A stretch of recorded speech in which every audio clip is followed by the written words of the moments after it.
नमस्कार दोस्तों, अगर कोई देश आज के टाइम में और वो भी मोदी जी के काल में अगर भारत से दुश्मनी करता है तो उसके लिए कितनी महंगी पड़ सकती है। मोदी जी देश के सबसे पावरफुल लीडर है ही, उसके साथ ही दुनिया के सबसे पावरफुल लीडर्स में से एक है। मोदी जी की मात्र एक फोटो ने एक पूरे देश के अंदर उथल पुथल मचा दी, उसका हुक्का पानी बंद कर दिया और मात्र कुछ ही दिनों के भीतर उस देश की जीडीपी को गिरा दिया और कुछ ही दिनों के अंदर उस देश को 800 करोड़ रुपए का लॉस हो गया। ये फोटो थी मोदी जी की लक्षद्वीप के ऊपर ली हुई और जैसे ही मोदी जी अपनी इस पोस्ट को सोशल मीडिया पर अपलोड करते तो पूरे मालदीव को एकदम से हिला करके रख देती है। भारत के अंदर हैशटैग बायकॉट मालदीव बड़ी तेजी से ट्रेंड करने लगता है। भारत की एक tourist company is my trip ने तो मालदीव की सारी बुकिंग ही कैंसिल कर दी और नई बुकिंग लेने से साफ इनकार कर दिया। लेकिन हम कहेंगे कि मालदीव तो भारत का एक अच्छा मित्र था, फिर मालदीव ने ऐसी कौन सी गलती कर दी जिस वजह से भारत के अंदर मालदीव का इतना बड़ी तेजी से विरोध हो रहा है। आइए जानते हैं इस वीडियो के अंदर। आज से कुछ टाइम पहले मालदीव के अंदर इलेक्शन होते हैं और उसमें विपक्षी पार्टी आउट इंडिया कैंपेन चलाती है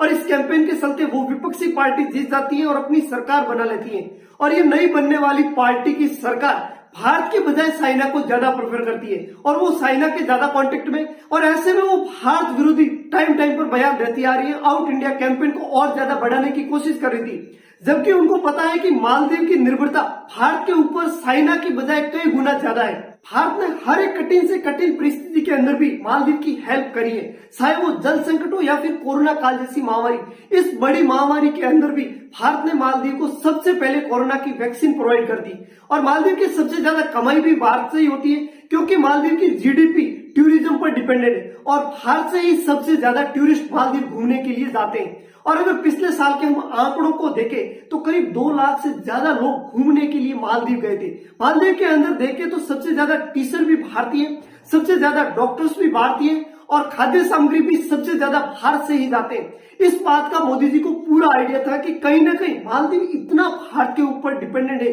उसके बावजूद भी वो भारत से दुश्मनी कर रहे हैं, तो उसका अल्टरनेट निकालने के लिए मोदी जी ने लक्षद्वीप की यात्रा कर दी। और जब मोदी जी इस प्रकार के वातावरण को ढूंढने के लिए लक्षद्वीप पर पहुंचते हैं और वहां की एक फोटो को सोशल मीडिया पर अपलोड करते हैं और कैप्शन में लिखते हैं, अगर आप एडवेंचर का और इस प्रकार के सुंदर दृश्य को देखना चाहते हैं तो आपकी घूमने वाले की लिस्ट के अंदर लक्षद्वीप भी होना चाहिए। मात्र एक फोटो और मात्र इतने वर्ड और देखते ही देखते मोदी जी की ये फोटो और एक लाइन भारत के अंदर चर्चा का विषय बन जाती है। भारतीयों के मन में बस एक ही आइडिया आता है कि क्यों ना हम मालदीव की बजाय घूमने के लिए लक्षद्वीप पर जाए, ताकि भारत का पैसा भारत के अंदर ही रह जाएगा। और इसी बीच में इस चर्चा के अंदर मालदीव के कुछ मंत्री कूद जाते हैं और मालदीव के 3 मंत्री भारत के ऊपर और मोदी जी के ऊपर आपत्तिजनक टिप्पणी कर देते हैं। और इसमें एक मंत्री लिखते हैं कि लक्षद्वीप के ऊपर भारत के द्वारा टूरिज्म को बढ़ाना तो अच्छी बात है, लेकिन भारत कभी भी हमारी बराबरी नहीं कर सकता क्योंकि हम पर्यटकों को जिस प्रकार की सर्विस प्रोवाइड करते हैं ऐसी भारत कभी दे ही नहीं सकता।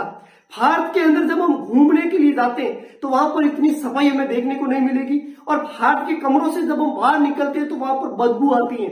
फिर क्या था, इस प्रकार के बयानों को सुनकर के भारत के बॉलीवुड के कई एक्टर्स, कई क्रिकेटर्स ने इस प्रकार के बयानों पर कड़ी निंदा की और कड़ा विरोध किया और उन्होंने बायकॉट मालदीव को ट्रेंड कराना शुरू कर दिया। और देखते ही देखते भारत के अंदर हैशटैग बायकॉट मालदीव ट्रेंड करने लगा। इज माई ट्रिप जैसी एक टूरिस्ट कंपनी ने मालदीव की अपनी सारी बुकिंग कैंसिल कर दी और नए आने वाले ऑर्डर्स को भी लेना बंद कर दिया। और देखते ही देखते मालदीव के अंदर पूरी हलचल तेज होगी और मालदीव की पूरी जनता मालदीव की सरकार के अगेंस्ट खड़ी होगी। मालदीव की जीडीपी एकदम धड़ाम से गिर गई और मालदीव को 800 करोड़ रुपए का लॉस हो गया। इस प्रकार तेजी से मालदीव के अंदर जब विरोध प्रदर्शन होने लगा तो मालदीव की नई बनी सरकार ने उन 3 मंत्रियों को सस्पेंड कर दिया, लेकिन वहां की जनता ने इतना बगावत कर दी कि उस सरकार को ही सस्पेंड होने की नौबत आ गई है। दोस्तों, इस प्रकार से भारत से दुश्मनी लेना किसी देश के लिए कितना खतरनाक साबित हो सकता है, इसके बारे में आपकी क्या राय है कमेंट बताइए और ऐसे इंफॉर्मेटिव वीडियोस के लिए हमारे चैनल को सब्सक्राइब कीजिए।